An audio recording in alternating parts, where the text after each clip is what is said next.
on the case.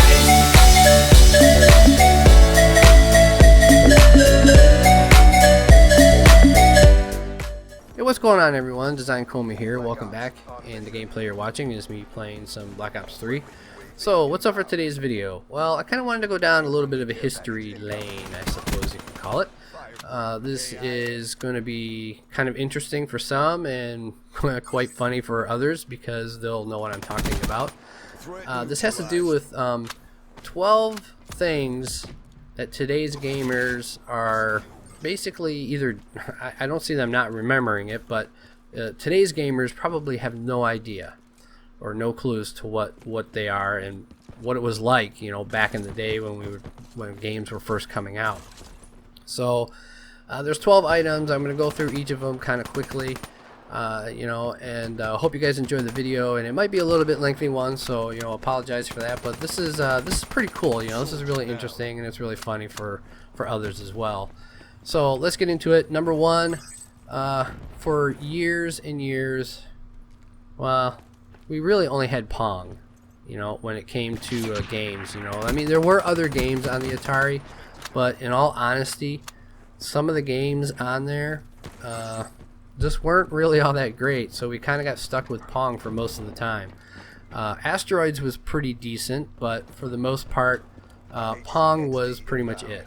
You know, and that's what we ended up playing and got stuck playing for quite a bit of time. Number two is we had to type games in ourselves. Okay, when it came to the home computer, at least the early days, the early computers, they were really just dumb terminals is really all they were until you put the program in there for it to run. That's basically it. So when it came to games, you know, there were all kinds of PC magazines back then. PC World, Computing, all kinds of different ones. And my father would get various different kinds because they always had these programs in the back that you could type up and save to a disk and, you know, eventually either play the game or whatever it might be. And I can tell you right now, if you look at this code, it was a nightmare to type in. I mean, depending on how big it was and how long it was, big and long, I mean, it's all the same. It could take you a few days to actually get this typed in, and that's hoping you don't make a mistake. When you make a mistake, it was even worse when you messed up and you had to go find it. But for the most part, yeah, we had to type them in ourselves to get those free games that came in the magazines. Okay, the Atari joypad, or joystick as you can call it.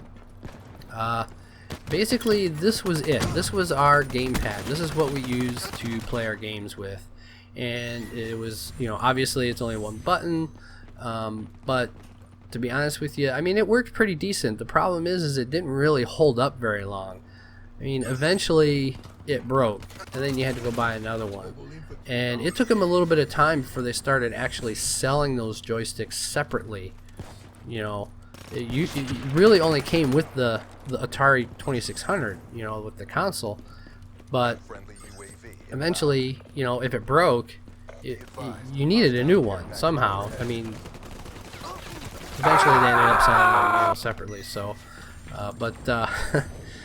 yeah, that was kind of it, you know. I mean, that was our that was our gamepad. It wasn't anything cool like we have now. Games. What did games come on? Okay, they came on cassette tapes, right? You know, this was before the floppy disk, but cassette tapes is what they came on. And I remember our Commodore VIC-20 that we had, and my father had the little tape reader, and we put, you know, the cassette tapes in there for the games or whatever it was, you know, my dad was doing, whatever kind of interesting program he found, and he was typing it up and things like that. So yeah, we had the cassette reader, cassette tapes for games and stuff for our Commodore VIC-20. Yeah, that was so interesting, that thing. So yeah, it was cassette tapes. Number five is basically it has to do with games, what games would do during a loading screen, I suppose.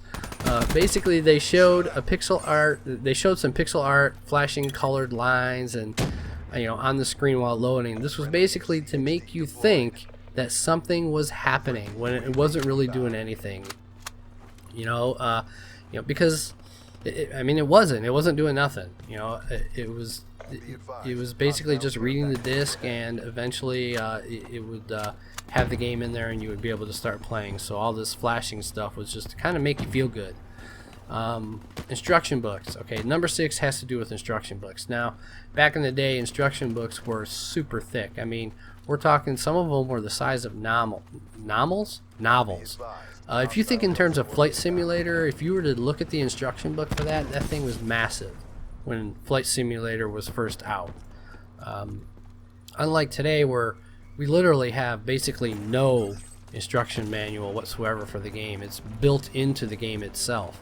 I know it used to have instruction books, but those are pretty much gone. Those are pretty much a thing of the past at this point. But just for an example, Elite and Lords of Midnight. Okay, this was a game back in the 80s, and it even had some short novels that were recommended for players to read before they actually started playing the game. Yeah, I'm not going to read a bunch of books just to play a game. Okay, number 7 has to do with difficulty.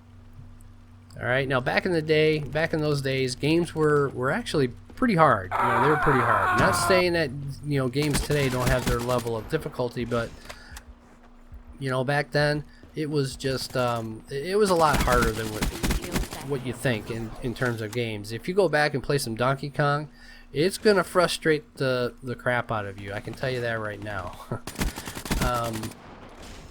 Number 8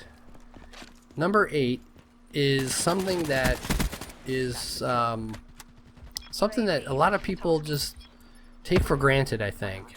Game saves. Okay, back then we had no way of saving a game. If you died playing Mario and had no more lives, you started over. Now, me and a friend of mine, we stayed up an entire night, and I think I talked about this in a previous video from one of my very early videos.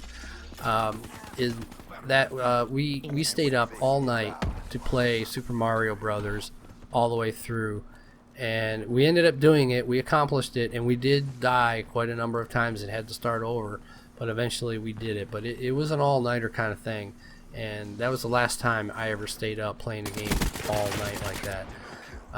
Number 9 has to do with the internet. Okay, now the internet back then was really nothing. Okay, it was all dial-up. You actually had to pay for, by the hour and all of that kind of stuff. And there was no such thing as Reddit. There were no giant,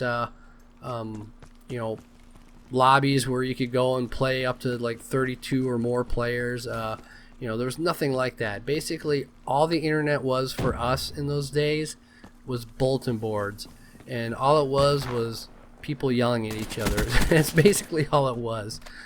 Think of it like a very early version of Facebook, where everybody complains. Number 10. We had our fair share of weird indie games back then. Okay, here's one that they mentioned in the article, and I'll have a link for this article in the description as well. In 1984, there was a game that came out. It's called Deus Ex Machina. Okay, and this was narrated by a Doctor Who actor, John Pertwee. I probably screwed up that last name horribly. And this was a game about a life form evolving from mouse crap, from mouse poop. And the accompanying music that was played was some experimental synth pop kind of stuff.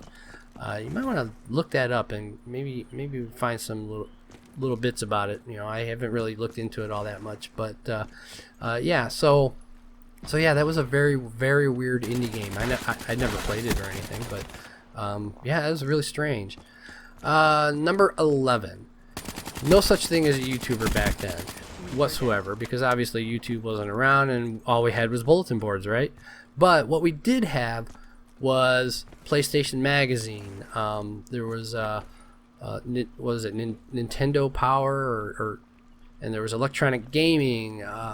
There was the Xbox magazine, although you know, Xbox wasn't out at the time until it came later on. But Xbox, you know, did have a magazine. I think they still have it, but it's not quite as great and grand as it used to be. But there were so many game magazines back then; it was insane. I really miss a lot of them too. You know, I really enjoyed my game magazines. Number 12. Okay, here's number 12. Number 12 is about social gaming. And back then, in order to have social gaming, it meant getting off our butts and going to the arcade. Now, the arcades were pretty awesome. Alright, there were so many great games to play in there. My favorite was Galaga. That was the one I always gravitated towards, and I was always hoping nobody was on it, because I would sit there and spend all my quarters on Galaga. It was one of the best games that I played back then. So there you have it, everybody.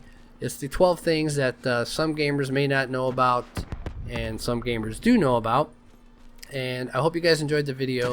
If you did, don't forget to give it a like, favorite, subscribe, and I will catch you guys in the next one.